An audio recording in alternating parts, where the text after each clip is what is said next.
Welcome friends. Bharathi Kannamma இன்னைக்கு எபிசோட்ல வந்த இன்ட்ரெஸ்டிங்கான சீன்ஸ் பத்தி பார்க்கலாம். ஜெயிலர் மேடம் கண்ணம்மா பாரதி ரெண்டு பேர்ட்டையும் சொல்றாங்க, நீங்க ரெண்டு பேரும் உரிமையா சண்டை போடுறத பாக்குறப்ப நீங்க ஒருத்தர் விரும்புறீங்கன்னு எனக்கு தோணுது அப்படின்னு சொல்றாங்க. என்ன மேம் இப்படிலாம் சொல்றீங்க அப்படின்னு பாரதி கேக்குறாரு. நான் இவ ஸ்கூலோட ஓனர், இவ எங்க ஸ்கூல்ல வேலை பார்க்குற ஒரு ஸ்டாஃப் தான் அப்படின்னு சொல்றாரு. நாங்க சின்ன வயசுல ஒன்னா சேர்ந்து படிச்சிருக்கலாம், மத்தபடி எங்களுக்குள்ள வேற எந்த ரிலேஷன்ஷிப்பும் கிடையாது அப்படின்னு பாரதி சொல்றாரு.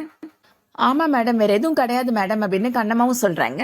ரெண்டு பேரும் முறைச்சுக்கிறதும் ஒன்னாவே முறைச்சுக்கிறீங்களே அப்படின்னு சொல்றாங்க ஜெயிலர் மேடம்.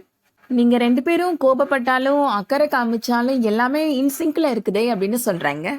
நீங்க ரெண்டு பேரும் இவ்வளவு தூரம் ஒன்னா சேர்ந்து டிராவல் பண்ணி வந்திருக்கிறீங்கன்னா காலம் அதுக்கு பின்னாடி ஏதோ ஒரு காரணம் வச்சிருக்கு அப்படின்னு சொல்றாங்க அந்த மேடம்.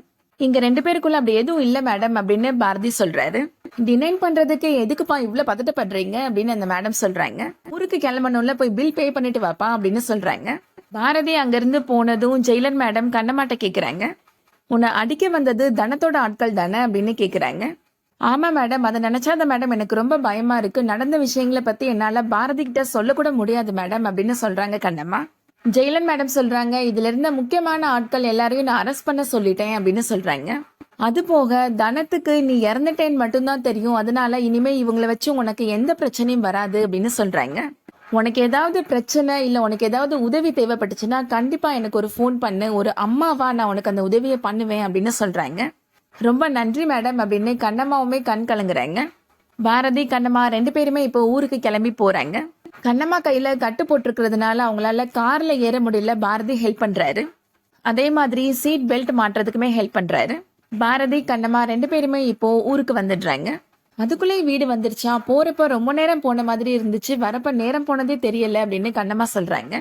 கண்ணம்மா பாரதி ரெண்டு பேரையும் பார்த்த உடனே அவங்களோட அக்கா மது அவங்க அப்பா மூணு பேருமே வராங்க. போன விஷயம் நல்லபடியா முடிஞ்சிருச்சா தம்பி அப்படின்னு கண்ணம்மாவோட அப்பா கேக்குறாங்க. நல்லபடியா முடிஞ்சிருச்சு சார் அப்படின்னு சொல்றாரு பாரதி. கண்ணம்மா கையில கட்டு இருக்கிறத பார்த்த உடனே கண்ணம்மாவோட அக்கா பதறி போயிடுறாங்க. என்னாச்சு கண்ணம்மா, ஏதாவது அடிபட்டுச்சா அப்படின்னு கேக்குறாங்க. அதெல்லாம் ஒண்ணு இல்லக்கா, வர வழியில டயர் பஞ்சர் ஆயிடுச்சு அப்படின்னு சொல்றாங்க கண்ணம்மா. ஸ்டெப்னியை மாட்டுறதுக்கு ஹெல்ப் பண்றப்ப அடிபட்டுருச்சுக்கா அப்படின்னு சொல்றாங்க. சின்ன காயம் தானே அப்படின்னு கேக்குறாங்க கண்ணம்மாவோட அக்கா. ஆமாக்கா அப்படின்னு சொல்றாங்க கண்ணம்மா. சரி தம்பி, வீட்டுல வந்து காஃபி குடிச்சிட்டு போங்க அப்படின்னு கண்ணம்மாவோட அப்பா சொல்றாரு. நான் இன்னொரு நாள் வரேன், ஃபைல போய் அம்மாட்ட கொடுக்க வேண்டியது இருக்கு அப்படின்னு சொல்லிட்டு பாரதி அங்கிருந்து கிளம்பி போயிடுறாரு. கண்ணம்மாவோட அம்மாட்ட உட்காந்து கண்ணம்மா பேசிட்டு இருக்கிறாங்க. கண்ணம்மா, அப்பா இங்க வராரு, எதுக்கு இங்க வெட்டியா பேசிட்டு இருக்கிற, போய் குளிச்சுட்டு ரெஸ்ட் எடு அப்படின்னு சொல்றாரு. கண்ணம்மா அப்பா இவ்வளவு அக்கறையா பேசுறது கேட்ட உடனே கண்ணம்மா கண்ணம்மாவோட அக்கா மது மூணு பேருமே ரொம்ப ஷாக்கிங்கா பாத்துட்டு இருக்கிறாங்க. சாந்திகிட்ட கண்ணம்மாவுக்கு வெந்நீர் போட்டு கொடு அப்படின்னு கண்ணம்மா அப்பா சொல்றாரு. வா கண்ணம்மா, உன்ட்ட நிறைய கதை பேச வேண்டியது இருக்கு அப்படின்னு மது கூட்டிட்டு போறாங்க.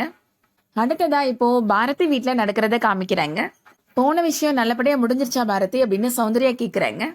என்கிட்ட ஒரு விஷயம் கொடுத்தா அதை செஞ்சு முடிக்காம இருப்பேனா அப்படின்னு பாரதி கேக்குறாரு. இங்க பாருங்க, நான் ஃபைல்ல சைன் வாங்கிட்டு வந்துட்டேன் அப்படின்னு காமிக்கிறாரு.